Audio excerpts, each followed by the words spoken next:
Recording. Okay. So today I figure we should go and talk about the final exam that's coming. So I figured we'd be spending the next couple of lectures, going over this final exam. Canvas, Temple University. Let's see. Hold on 1 second. Shoot.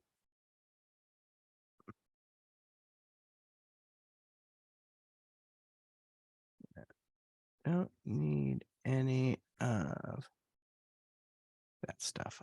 Okay. Share screen. All right. So let's go ahead. I'm going to log in. Really? 1 sec. But anyway, we can go while I'm waiting for that call. Let's go ahead and look up for our final exam date, which I will send out in an announcement. It'd be great if I could actually answer that phone. Yay, two-factor authentication. Okay, so our announcements will be, so our final exam schedule, Temple final exam schedule. Right, and again, to figure that out, we go to the fall final exam schedule. Here's the dates. Here's us. We do 11 o'clock from 12:20 on Tuesday, Thursday. Yes, we're in a 4-hour course, but our day class meeting is 3 lecture hours. So this is where our time shows up. So it's Tuesday, 12:13 at 10:30 to 12:30. Again, the most common reason that students have issues with the exam is because they are just tired and worn out by the time they get to this exam. Sorry.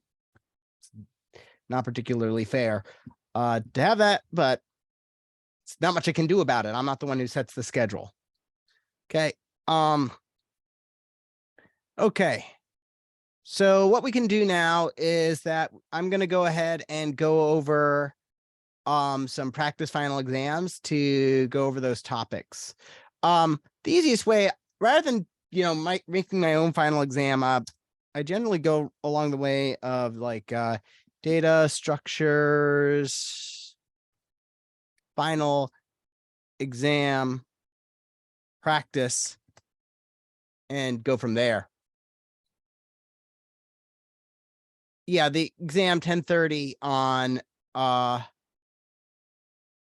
exam is 10:30 on the 13th. And we can just grab a couple from here and we can I haven't seen this one before, so I'd be happy to look at that. Yeah, I'll be able to help to take some. I should be able to take some demos. So we can just open these up and go and take a look at them. Hopefully I'll be able to answer them. Be very embarrassing if I couldn't. All right. The final exam is cumulative, so it does go over a bit of everything in the semester, but like we're not going to have like the same deep dive into linked lists in the same way, like know generally how linked lists work, but I wouldn't necessarily expect you to code, up a linked list from scratch. Whereas it's more, I think, whereas tree stuff is way more, how to say, what you call it? It's definitely way more, I'd say, viable. All right. Ooh, this is from a graduate exam. And that's why it has stuff about, it's data structures and algorithms, which is why it has stuff like this. So you might get into stuff like this and you're like, I don't know. I don't know. This is all stuff. And this is all stuff you'd learn in 3223. But let's see. So let's see. What is the following is not desirable property of a hash function? Ooh, okay. This one is one that that's useful, which is it should be computable in constant time. The range of h of x should stay within the desired hash table size. The range of h of x should be included in a wide range of integers. Sorry, should include a wide range of integers. And if x to x of n are items to be hashed, then the items x1 to x of n hashed should be uniformly distributed. So which of these is not something we want? Okay, so we definitely want it to be computed in constant time, and we definitely want it to be evenly distributed, because again, if we don't have D, then what's going to happen is that we could say that, oh, h of 0 is a h of anything. The hashing anything gives me 0. That's my hash function. That's not good. I mean, that kind of goes along with C. It should go over a wide range of integers. Yeah, let's go ahead and just share that. Share that for right now. Okay. And then the range of h of x should stay inside the desired hash table. I feel like that is the one they want you to. I feel like they want you to include this one, so you're going to be wrong about it. But like, as far as the way I've been teaching it, h of x is just your hash function. To get it for your hash, your table size is something separate, and we need a mod. You take h of x and then you mod it to figure out what index you are to get it within the hash table size. Okay. So a lot of these are more complicated because, again, this is going to be because, again, this is for a graduate exam, apparently. But okay, how about this one? Binary search tree T is said to be balanced for every node in N in T when N's left and right trees have equal height, when the left and right subtrees are equally sized, when the heights differ by at most 1, and the left and right trees have sizes that differ by most 1. So first off, we don't really care about the size of the tree, because when we care about balance, what we care about is that does going left or right, does that cut down our search space by 1/2? That's what we care about. Does it cut down our search space by 1/2, about approximately? So the size has nothing to do with that, because size can be completely, shunted to one side or another side, or you can have a really uneven distribution of size. So size isn't a good measure. Height, on the other hand, right? The entire point of keeping the heights of the subtrees similar is so that if they're of similar heights, then you can get approximately half the items when you go left or right. Equal height is hard to maintain, but honestly, not necessary, but having heights that differ by at most 1, that gets you a pretty good size tree, or pretty good balance. And you can say, oh, these sides are roughly balanced. So C. That was our definition of balanced. Okay. Counting sort, don't even know that.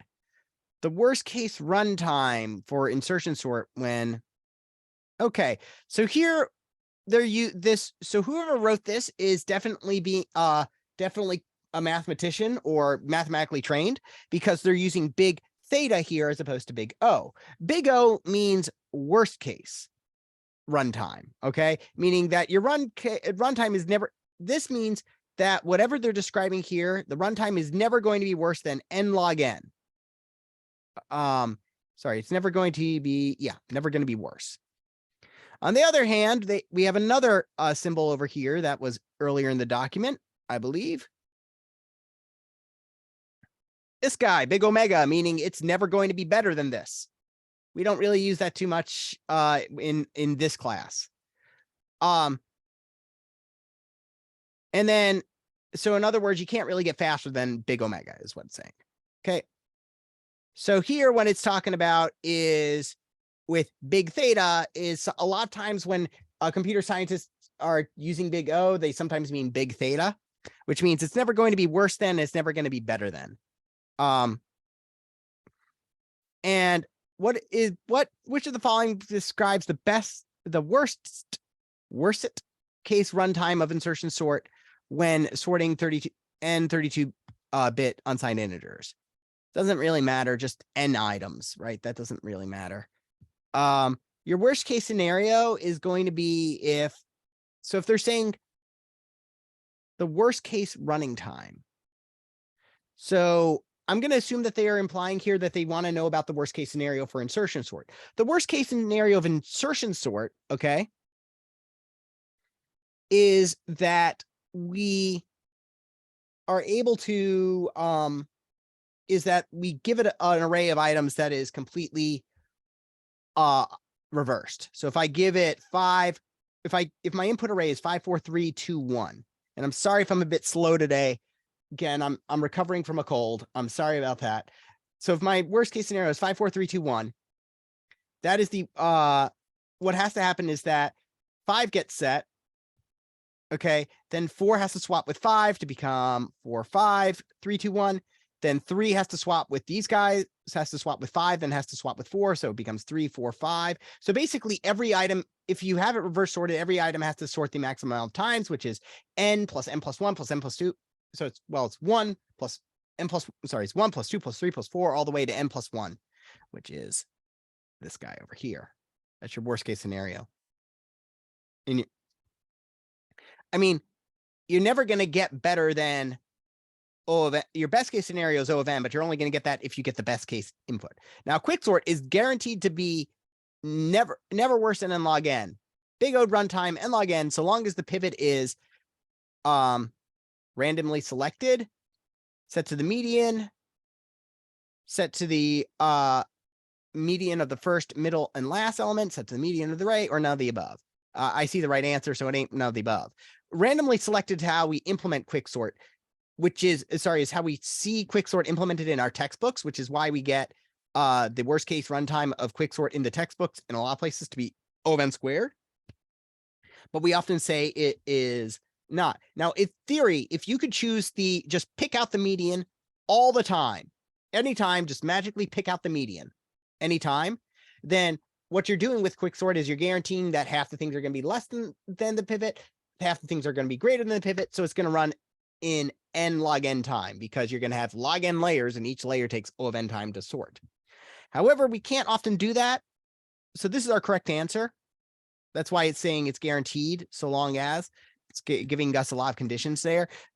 Now, B, it's saying set the median to first, middle, and last array element. Again, that's kind of a trap answer for this one because that's often what one of our more simple optimizations is. Okay. Blah, blah, blah. Strassens, memoization. We don't need to talk about that, but okay. Yeah, so this one has a lot. So here's the thing when you look for practice exams online. And just a bit about computer science pedagogy here. Okay. So basically we can section a programming into 3 parts. The core of a computer science degree into 3 parts. And I'm specifically talking about computer science here as opposed to IS&T. Because you'll be able to see where that diverges. Okay. So first is programming courses. You take your programming courses, the courses where you learn how to program, and then you get into data structures, which is we've got some problems here that we can solve simply by knowing how to, if we simply know how to organize our data, we can solve it very easily. And then, so that's our data structures. Algorithms classes cover those questions that, well, where are problems that are not so simple that we need the data structures to solve in order to kind of, actually have a crack at these, and they're kind of annoying. Also, let's learn how do we actually figure out what the runtime of things are. That's your algorithms class. Is my screen flickering, by the way, on your end? So like that? Okay, it's just my end. Okay, like we are just doing weird jumps. Okay, something's wrong with my rendering or my graphics card. I don't know. Anyway, point being is that a lot of time, you'll notice that at Temple, we do our 2 intro programming courses. You take your intro class, then you take object-oriented programming, then you take data structures, and then you take algorithms. Some courses do 1, then data structures, then algorithms. Some courses do, some schools do intro to programming with some object-oriented programming, some object-oriented programming with some data structures with some algorithms, and then an algorithms course. There's a bit of, so there's sometimes a bit of bleed between those 3 subjects as to how it gets arranged. So a lot of times, if you haven't seen it pull up a data structures, you'll get questions that are completely alien like these. Don't worry about that. If it looks familiar, that's probably something you might want to check out. If it's completely unfamiliar, chances are we didn't cover it. So let's go in and now go to one where I know I've used it in the past. Okay.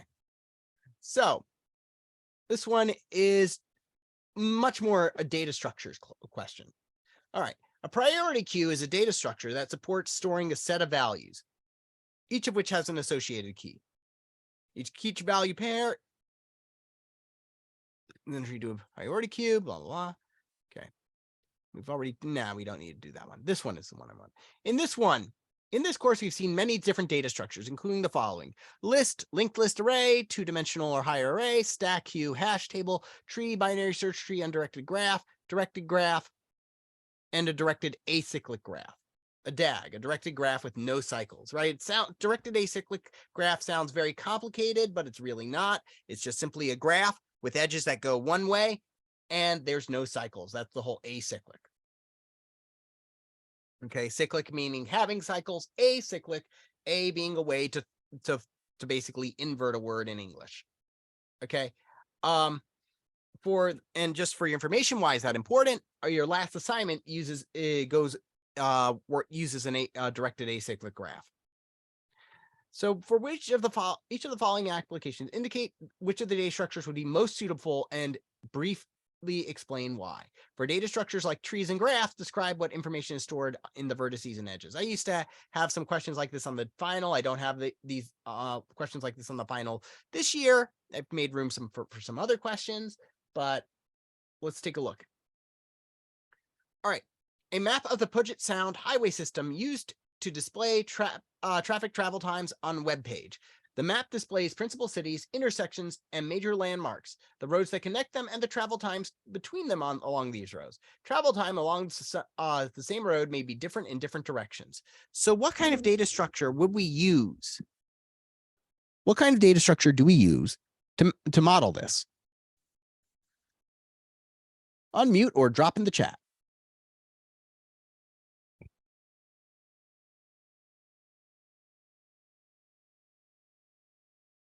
Yep. Graph. Graph is correct. Yep.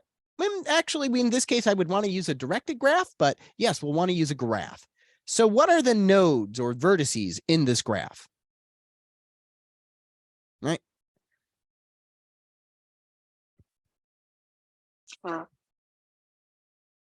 Sorry. It is the principal cities, it's the principal cities, the intersections, and major landmarks. Those are the places you want to go. In that case, the relationship between them is like their distance. So the roads that connect them and the travel times along the directions would be the weights for those, right? Travel times along the same road may be different in different directions. That's how we know it's kind of a directed thing. So you can have, great question, Fui Kang. Okay. I can see now why your original answer was what it was. So directed graphs don't mean that an edge travels one way, but it doesn't mean there can't be a directed edge going the other way too. This is perfectly okay for that. So that also means that any undirected graph can be turned into a directed graph by just splitting any edge into 2. It was a fair question. Okay. So now going back to mouse. All right. The chessboard, an 8x8 board used for a game of chess. Wonder if we've done this one before. What data structure would that be?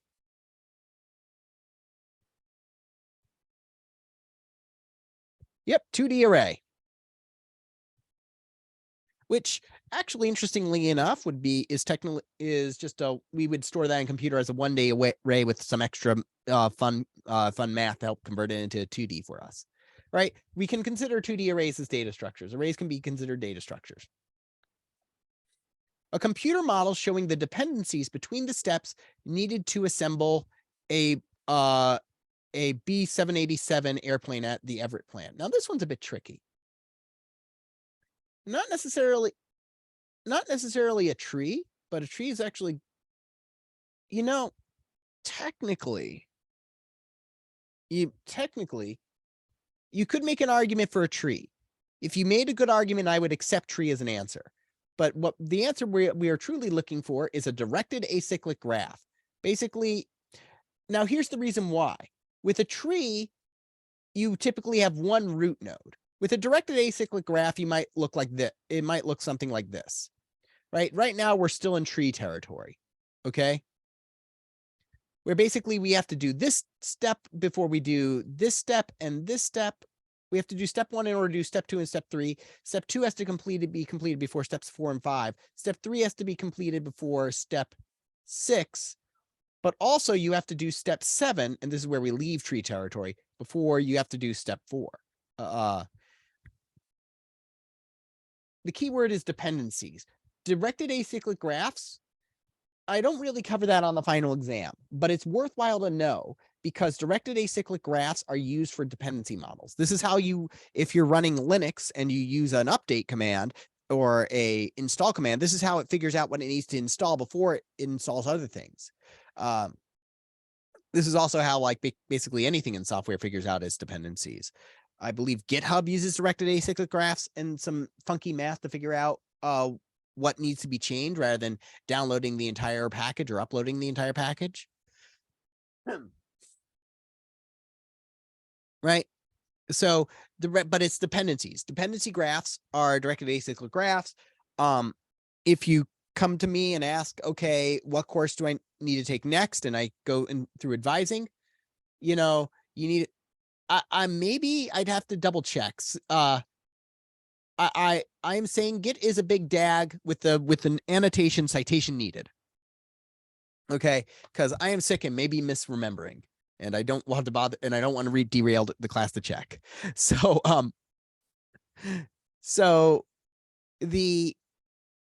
if your course requirements are a directed acyclic graph, you have to take courses before you can take other courses. Okay. So a list of legal, and maybe although there is some fuzziness in that because I'm not really sure how we would model codependencies, but that's or co-requisites, but that's okay. So a list of legal words in a Scrabble game. We want to quickly check whether the words used by players do in fact exist in the list. If I were, I would rename this as collection if I were rewriting this, because list, is a data structure. Technically, we could store it in a list, but a list is actually the most inefficient way, because to find if something's in a list would take O of n time. Or if we had a sorted array list, it would take, we could do a binary search, which would take log n. But how could we check even faster? Yep, set, right? If you want to see if something is a real word, that's what we want to use. So if we're playing a game of Wordle, I'm not going to open up today's Wordle because I don't want to spoil it for people who are playing, right? I've already solved it. So, but if you're playing Wordle, right, checking to see if that word is actually a real word, that's kind of a classic set operation there. Describing inheritance relationships between classes and interfaces in a Java program. I would say you can make an argument for either, but I almost would say that it's got to be technically you can make the argument to tree or directed acyclic graph again over here. The reason I would tree is an even stronger argument here is because everything is a child of object in Java. However, also, you can only extend one class at a time. However, the interfaces muck it up a bit because interfaces aren't classes, right? So I would go with another directed acyclic graph.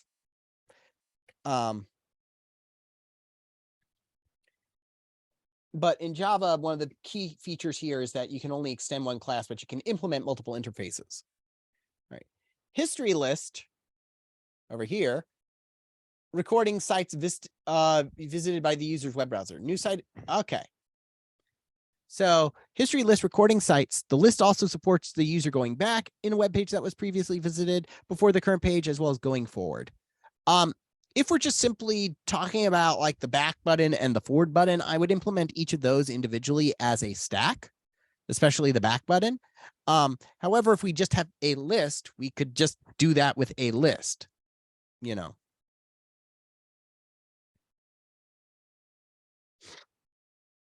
Okay. The nodes in an integer binary tree can be represented by the following data structure.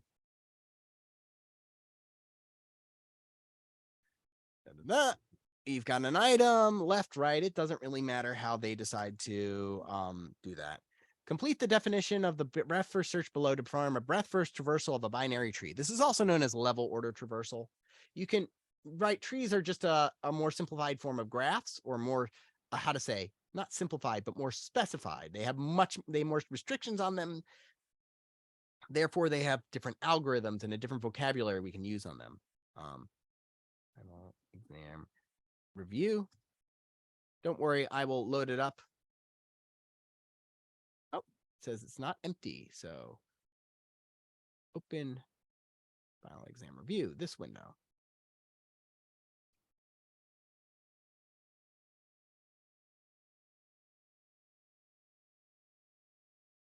Okay. Give me a second and I'll share my screen. Delete. Geez, I'm moving slow today. Okay. So in your solution, you may create instances of other data structures, lists, queues, stacks, whatever, and their operations if they're useful without having to give implementations of how to. In other words, you're allowed, if you can just simply summon one up, you can use it. Okay, and we're just implementing breadth first search for a tree. All right, so this is how I'd code this up. Let's go ahead and reshare my screen. I'm already sharing, but let's go ahead and share this instead. Okay, so boom, boom. Okay, new Java class.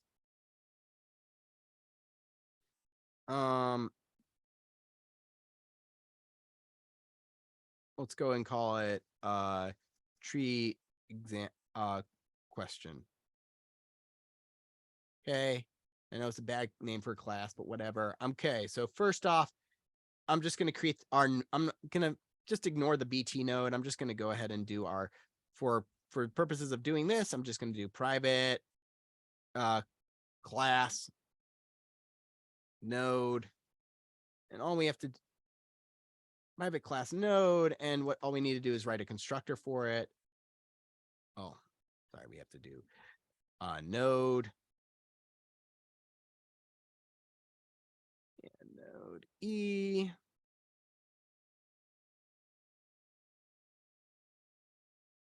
Node E left, node E right. Yeah, that's what needs to happen. Nope. Node E right. And then E item. And then node E item. This dot item. Item.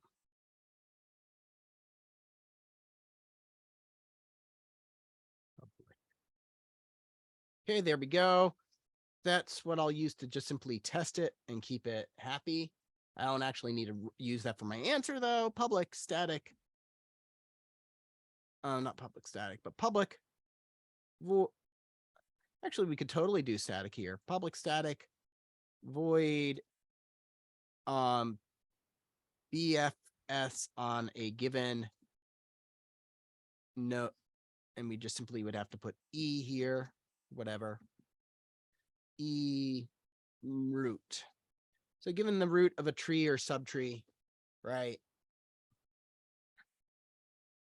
then we can just let's perform a breadth first search on it.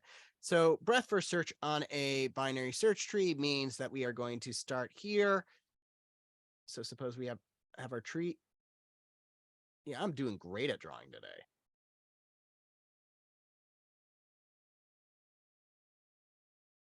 Right? It means that we want to go through them in this order. 1, 2, 3, 4, 5, 6, 7. You get the idea. 8, 9. This is also known as level order. This is kind of the way you would, these are kind of the ways you'd iterate through the indexes. But so breadth first search, just don't get tripped up by the fact that it's a tree. Okay. So, one of the key features for this is that we're going to use a queue. QQ is equal to new, I think, linked list. Sure, let's go with linked list. Doesn't really matter what we use. Q dot add. I think it's offer, whatever. On the exam, if I ask you questions, it'll probably be something along. I'll use like vocabulary like NQ and DQ just to be specific. Don't get thrown by that. Q offer. So we'll offer the root. And if you use NQ and DQ, I'll understand what you mean. Q offer. Oh, right. It's not the item. It's gonna accept nodes. The queue of nodes. There we go. Because we're traversing through our nodes. Okay. So we offer the root. Wow. The queue dot is empty. All that is not true. We want to q dot pop, or q dot dq, which is pull in this case. Node current, our current location is this. And because we have a node, we've defined it, we know what we want to do with it, which is that we want to do q dot add or q dot offer. We want to say, let's visit my left child first. Q dot offer current left. Q dot offer current dot right. Okay.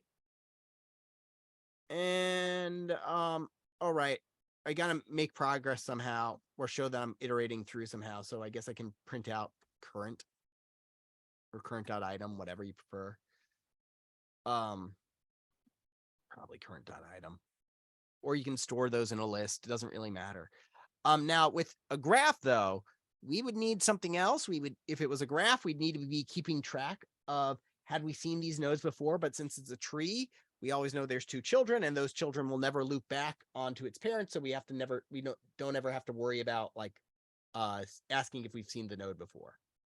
So that's the difference there. And that's how you do that one. So new share. Okay. And now we are getting to graph problems. Let me go ahead. Let's see. 1 second. All right. I'm going to unplug this. Thank you. Plug it into here. I had to move my cord from my power charger to my data connector.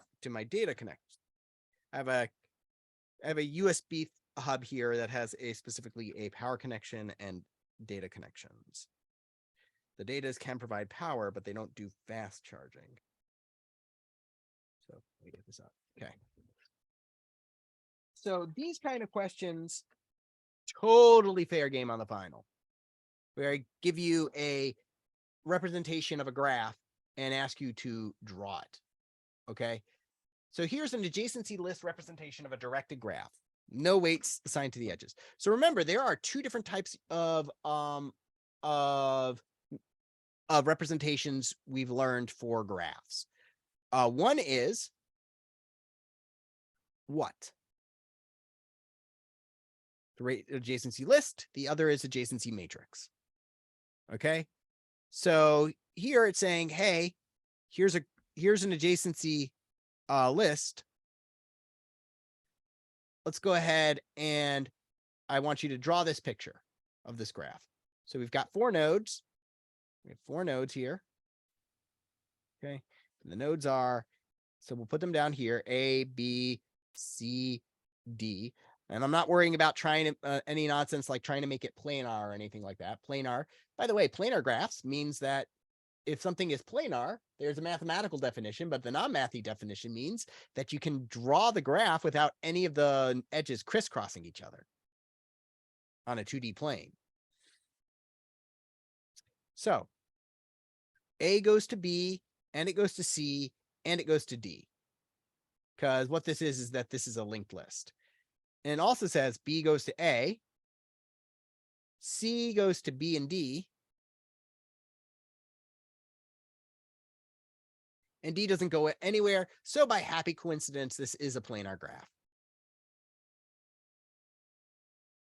Another way to represent this is an adjacency matrix. Draw the matrix for this graph. I'm going to go ahead and erase this and use the same space so we can look at the graph. Okay. So to do an adjacency matrix, we do the following. I really like this question because it is both basic. It is a very basic question, but also you get 2 questions out of the same material. So you have A, B, C, and D, A, B, C, and D. So let's just simply make that. And for an unweighted graph, we can do true, false, but honestly, that's a lot to write. So I'm just going to do 1, 0. 1 representing there's an edge between these 2 nodes. And a 0 representing there's no edge between them. From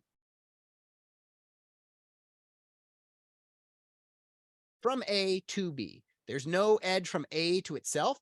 That's perfectly legitimate. You can have a node that goes, to another node, and it can also have an edge to itself.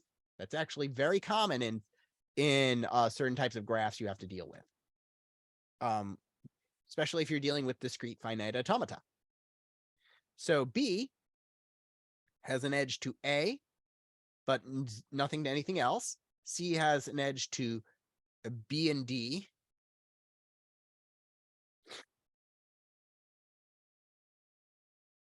And D has no edges to anything. So that's that question.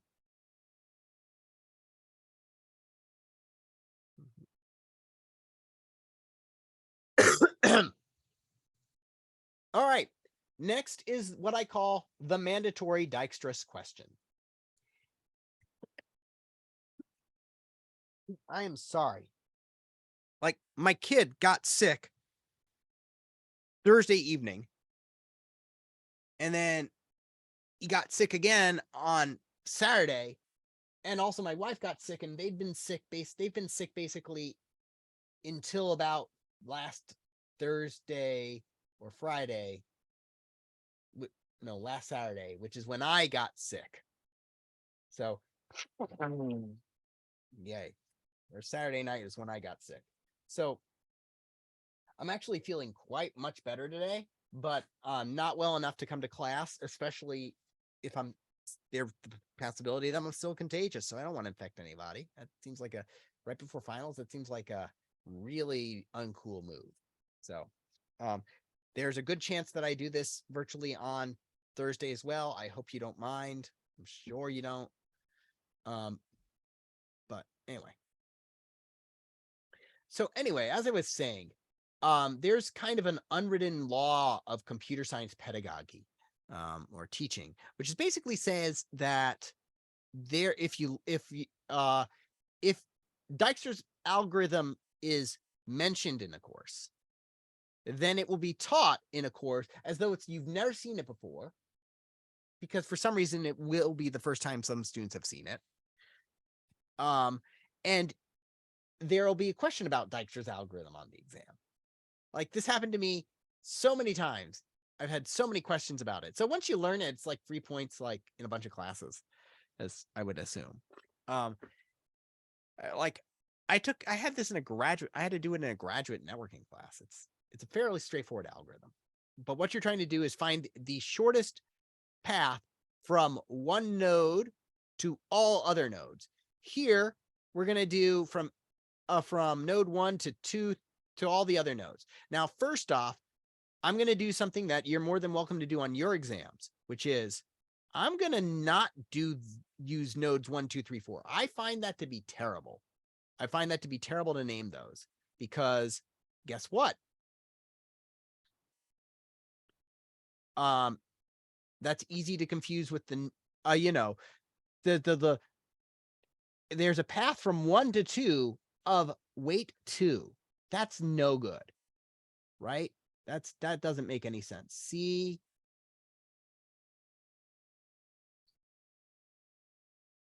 D E. Yeah, let's go ahead and just simply do that. C. Oh, sorry. 1 second. Eraser. I did 6 before I did 5. Okay. So I'm just simply relabeling everything. E, F. And I really should know my ABCs because I've got a kindergartner. A, B, C, D, E, F. Always feel free to relabel it so long as it translates right or you make your things known. Okay. So we're starting from A and we want to figure out the shortest distance to all the other nodes. Okay. So your table when you do Dijkstra's algorithms looks something like this. You're given a node. What is the distance from that node to all the other nodes? And how did you get there? That's your table. So for our starting node, we just put down, it doesn't take any distance to get there and there's nobody before it. For everybody else, we just simply put down infinity, infinity, infinity, infinity. And honestly, what we should put down here is A. In other words, it takes infinite effort to get from A to all the other nodes. Okay. And then we can also populate this starting graph. Right. So A has a node there's a node from A to B, which has a cost of 2. And A to D has a cost of 3. So that's kind of our way to start. So we're done with A. We're done setting this graph up for A. Now what we do is Dijkstra's algorithm after our setup. So for our setup, we just simply set everything for infinity except for our starting node, and then we figured out what edges were attached to our starting node. So now B, C, D, E, F. Okay. B to E. So sorry. What we do here is that we look at all the nodes that we haven't finished, our table, and look at all the nodes that we haven't finished and figure out which one has the shortest path. So B has 2, which is the shortest. That's because that's smaller than infinity, 3, infinity, and infinity over here. So we're going to be doing B now. So let's figure out what B connects to. B connects to E with a cost of 3. Okay. B connects to E with a cost of 3. So the question is getting to E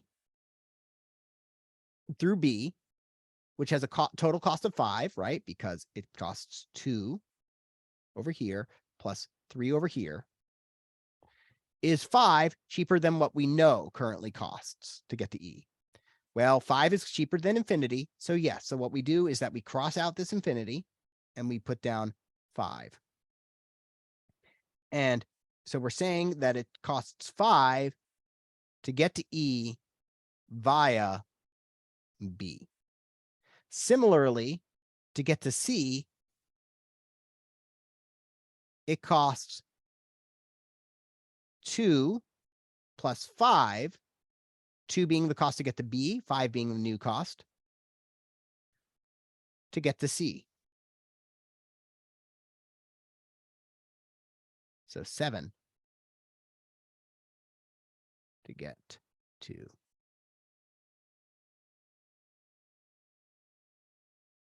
here through B.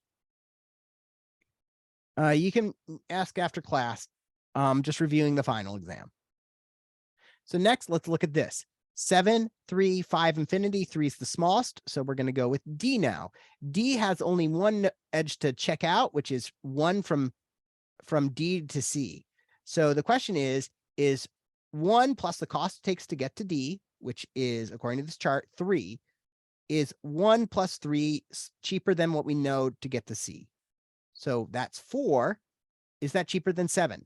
Yes, it is. So we're going to cross out 7, put down, we're going to put down 4 instead and say we can get to B with the cost of 4 by going, sorry, we're going to get to C by a cost of 4 by going through D. Okay, so now we're done with D. So we have a couple, so we have 4, 5, and infinity. So we're going to do C next because it costs 4 to get there. C has one edge, 2 to get to F. So 4 for C plus 2 to get to F is 6. So it costs 6 to get to F from C. And I know it costs 4 to get to C because I don't look at these paths and try to figure it out. I look at the chart and say, what is the shortest path?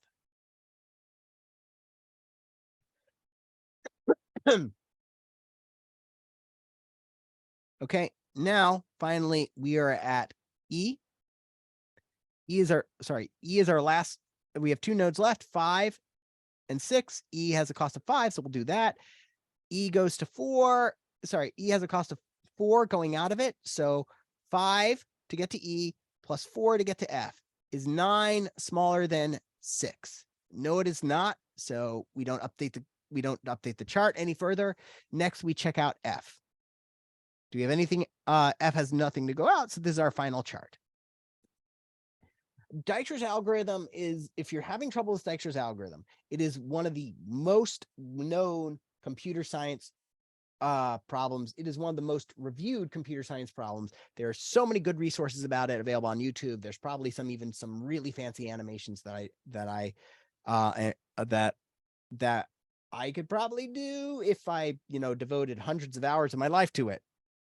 But honestly, people who already know that have done a better job than I already could. So, go ahead and find those if you're having trouble with Dexters algorithm.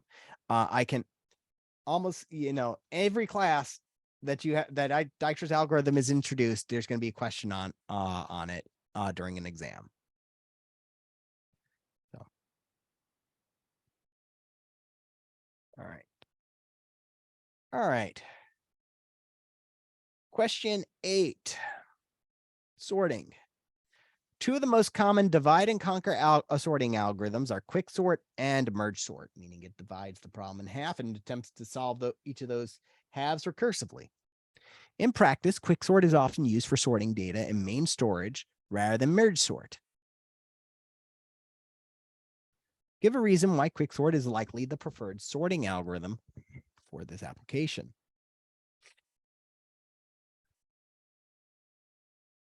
Quicksort is often used for sorting data in main storage. So it's often used for sorting data in RAM.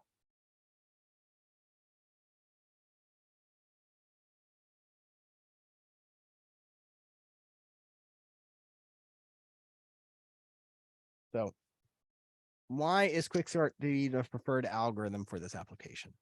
So let's go ahead and take a look at quicksort and merge sort very quickly. Although if you have your answer, you can feel free to drop it in the chat. Quicksort and merge sort.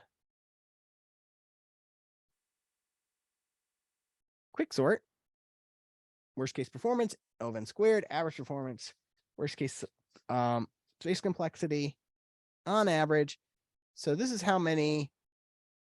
So that is performance. It can be somewhat faster than merge sort. Contradictory. It's interesting. You can see that there is going to be a lively debate about this. So, the algorithm, where's merge sort, has n log n.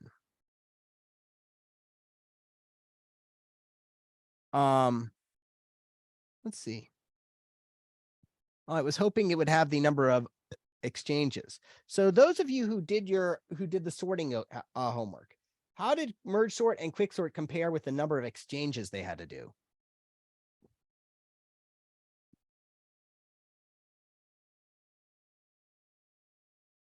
The number of swaps.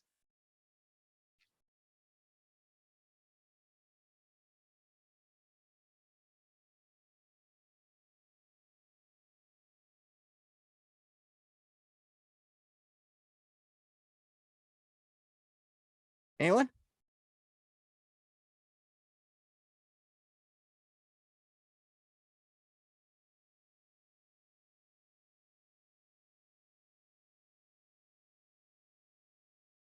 Merge sort took slightly less swaps.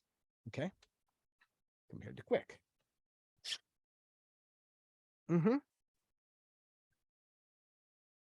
mean, and that can be one reason. If you're doing sorts, so merge sort it's saying over here that we're using it for things that are being used in your data. You probably don't necessarily want to move things in your in hard disk space too much. So merge sort might be better for doing that, but that doesn't necessarily mean for quick sort. Well, let's take a look at quick sort. Worst case space complexity. If you implement it naively, you can get O of n space, but if you are smart about it, you can get log n space used up with quick sort. Whereas merge sort, O of n, unless you're using linked lists. Specifically, if you use linked lists, you can just toss nodes around left and right, and who cares? But if you're just trying to do it on any data structure type, merge sort is going to take O of n extra space because you need to make space to copy over those items and merge them together. Whereas the quick sort doesn't need to do that. You can do that quick sort in place. And the storage comes, and the space complexity comes from doing the recursive sorts from the recursion. So uses up less space. So there you go. That's a reason why that would come up. Also, another reason, even though we didn't look this, O of n, three-way partition and equal keys. Okay. So it is possible to get that. Let's see. But anyway, the reason I would put down here is because when we are sorting things in RAM, we generally want to care about the amount of RAM we are using. So we don't want our algorithms to use additional RAM. So it would be space complexity is our answer. We don't want to use nearly as much space. Quick sort's worst case runtime is O of n squared, but has an expected running time of n log n if the partition function works well. What needs to be true about the partition function in order for this running time to be n log n? We asked this. So this is just a rephrasing of the question we saw on the graduate exam. And so the answer here is we want it for quicksort to work well. We need to choose a good pivot such that half the items end up on the left side of the pivot, half the items end up on the right side of the pivot, which means that the pivot needs to be close to the median. So how can we ensure this happens? By, well, picking the median can be an expensive operation, but oftentimes we can just simply estimate the median. For a naive version, we can use, again, the median of the middle of the lowest item, the first item, the last item, and the middle item in our subarray.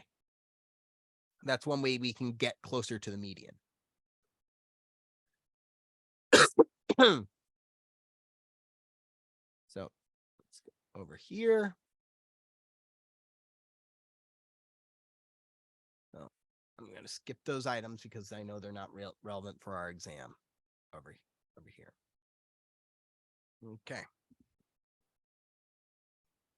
Oh, let's see. How much time do we have left? Okay, 20 minutes. So let's go ahead and work on a problem that is from a practice exam that I no longer have access to because, hey, because it got taken down, but whatever, people deal with the website. So let me go ahead and I'll describe a question to you. It's fairly straightforward. It will actually be a coding question on something that I'm sure a lot of you would like some extra practice on, which is hash maps.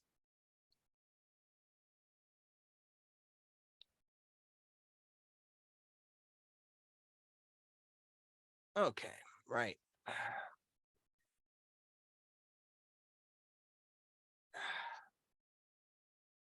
Okay. Okay. So suppose we have a file. Oh, always a great start on an exam question when it says, suppose you have a file. Okay. Suppose we have a file, and this file looks like this.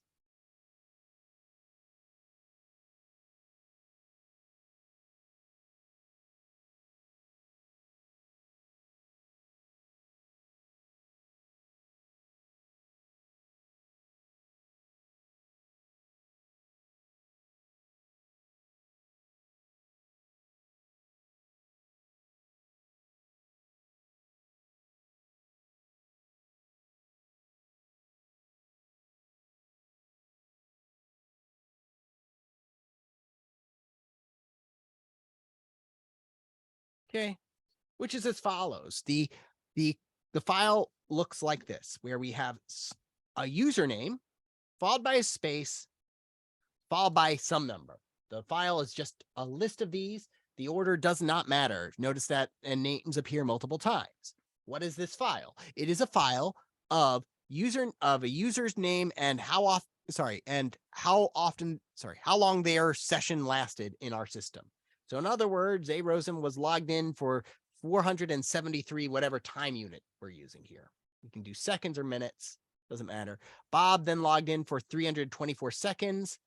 Then A. Rosen logged in again for 439 seconds. Bob logged in for 321. Dan logged in for 3,952 seconds, and so on and so forth. So it's telling us this user was logged in for this long. Okay. What we want to do here is going to be what we're going to do here. We're going to do public.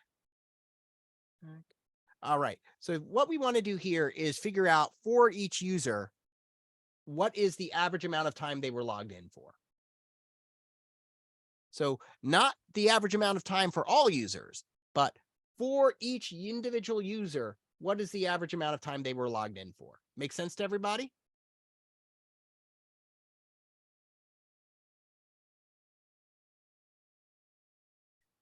So we're going to return a map where string is the username and the answer is the amount of time they were logged in for. So that would be a double.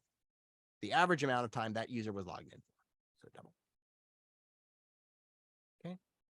Map. Question. And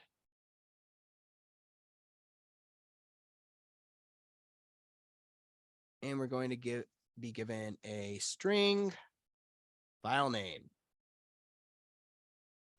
Always scary when you're having to read a file. Don't worry, you don't actually have to read a file on the exam, but honestly, I like doing the question as it was presented to me. Okay. So how do we figure out? So to figure out the average time the average time that a user spent logged in, we have to keep track of two things. We have to keep track of not one, but two things. The first thing we have to keep track of is the number of times they were logged in. Map, string, integer. And yes, we could make one map which had a list, but honestly, I like doing it like this. It's just more practice this way. Num logins, And we also want to keep track of how long they were logged in for. Login duration. Let's call it durations.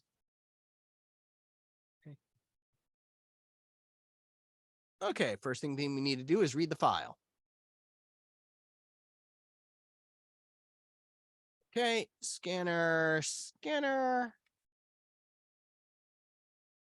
new scanner, new file name.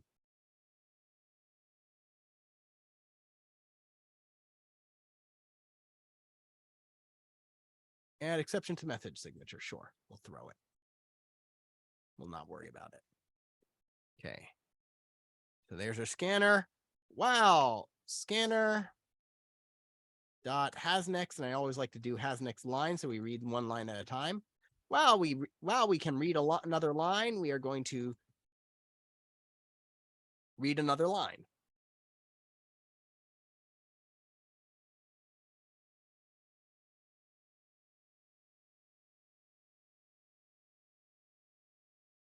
That line is composed of two parts.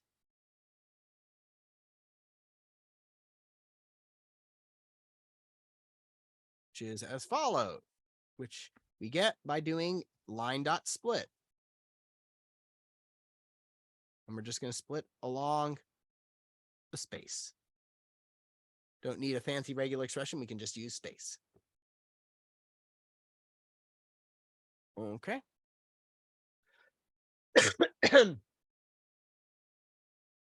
Next,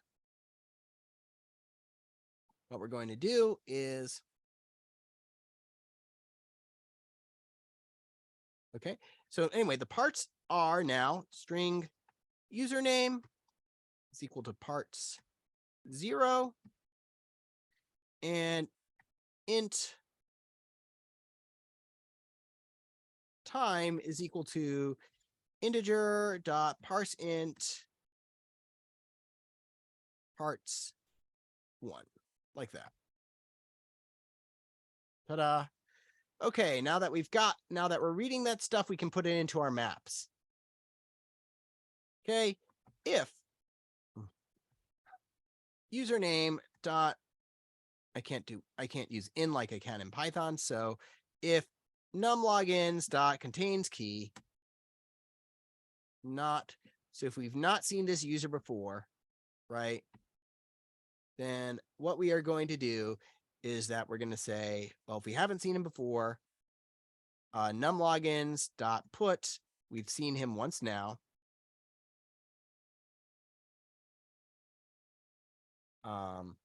Put username and then we would want to say durations is equal to put username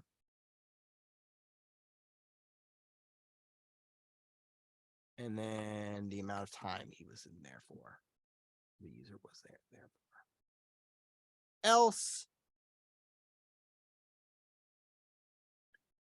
num logins dot put username num logins dot get username plus 1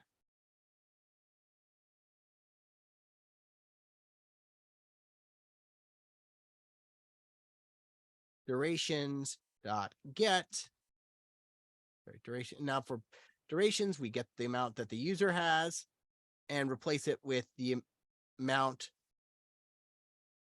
that the user had, but added with the new amount of time we've seen.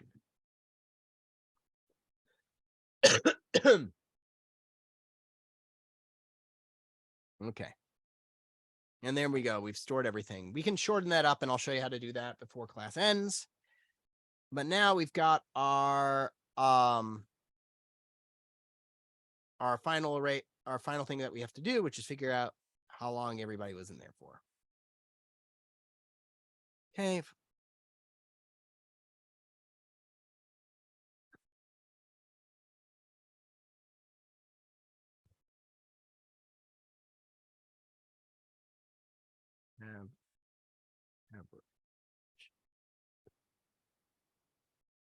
I started abbreviate, then went for the spelling. So now to create our answer, what we have to do is say for string user in num logins dot key set. They have the same keys, so it's no problem doing it like this. So for every user that we've seen, what we want to say averages dot put that user for that user. They logged in for, well, the total amount of time. Get user divided by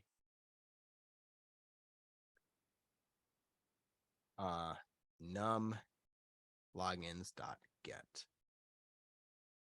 user, which will cause an error, which is fine. I wanted that error to begin with. Return averages. So fun fact. So here's the fun question. My code is pretty darn correct. Why am I getting this error?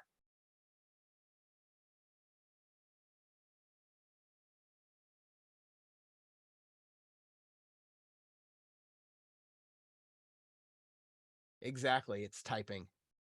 But specifically, it's the fact that this is an integer. Yep, this is an integer, and averages wants a double. Normally, this wouldn't be an issue, but double is a capital D double generic. Here's the thing, right? Here's the thing to remember. Double D is equal to 5.0, no problem. Same with 5 over here. It's no problem. It will automatically convert. If I go back to 5.0, double, it automatically boxes the appropriate type. However, if I do this, bam.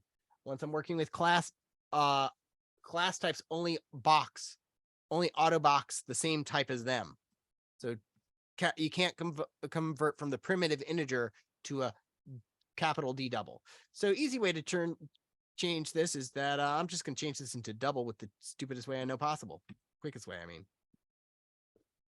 Multiply the entire thing by 1.0. There we go. Now, how can I go ahead and simplify this? I can simplify this sucker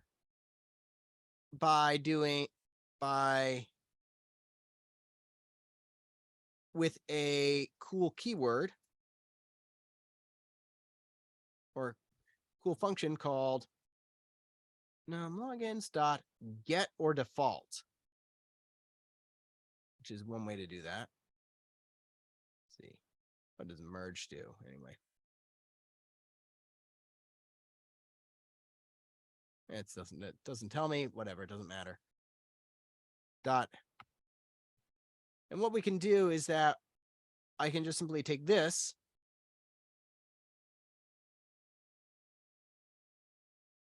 and say get or default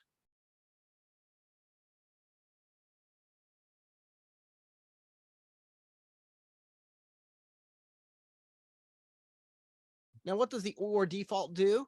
Well, remember, if you try to get an item that doesn't exist, if you try to use the get on a key that doesn't exist in a map, what happens?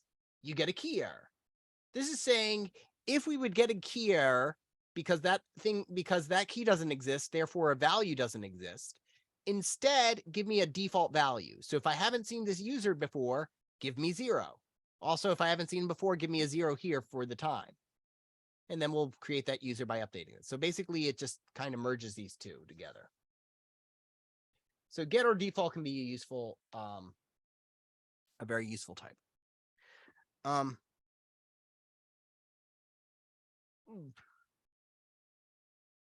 So other things I can tell you about the exam before I let you go.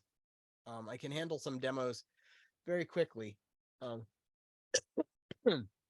Especially if you give me a chance to get some water first. So a couple things I can tell you about the exam. Not going to be too long. A lot like the previous exam too, where I definitely aim for more theoretical questions. I try to make the number of questions aren't going to be split half and half, coding and theory, but the points will be split approximately that much. Half coding, half theory. Okay. There are definitely going to be more theory questions because those are easier to ask and I can auto grade them much easier than, say, your other questions. Okay. I'm sorry. I think I'm at like 14 questions, right? Or 15 questions for the final exam. All right. Also, the other thing for the final exam is that for the first 5 questions, I want to put it because of the type of questions I want to. The issue is that there's certain questions I can't ask if I let you use an IDE, right? But I want you to be able to use your IDE to code. But there's certain questions I can't ask. So the first 5 questions on the exam, I'm just going to request that I'm going to strongly request, and the rules will be on the exam, that for the first 5 questions, you don't use your ID. Those instructions will be on the exam. I'll remind you during the exam, but for the first 5 questions, don't use an ID to figure them out because that would defeat the point of it. So, and it doesn't make sense to split them off into a separate document. That seems a bit harder to do and more convoluted. It's easier to just simply put in instructions. Don't use an ID for this point. Now you can use an ID after this point. You can still use your computer. Otherwise, you just don't have the ability to. I'm just saying, here's some questions that you don't have the ability to run and test the code on. I'll be making sure that nobody cheats. Okay. Make sense to everybody?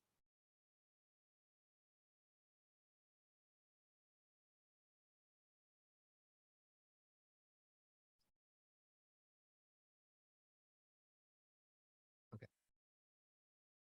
All right. If that's everything, then class is dismissed. I'll stay behind for people who have questions. Professor, could I have help with my graph setup lab from yesterday? Yeah. Foy Kong, what is P10? Page 10 of that exam. I haven't. I'd have to check that one out. I haven't really looked at it. Oh, the Euler project. Oh, the password cracking. Yeah, I can go over that too. Just give me a sec to go and get some something to drink. And I will be and I'll be ready to help people.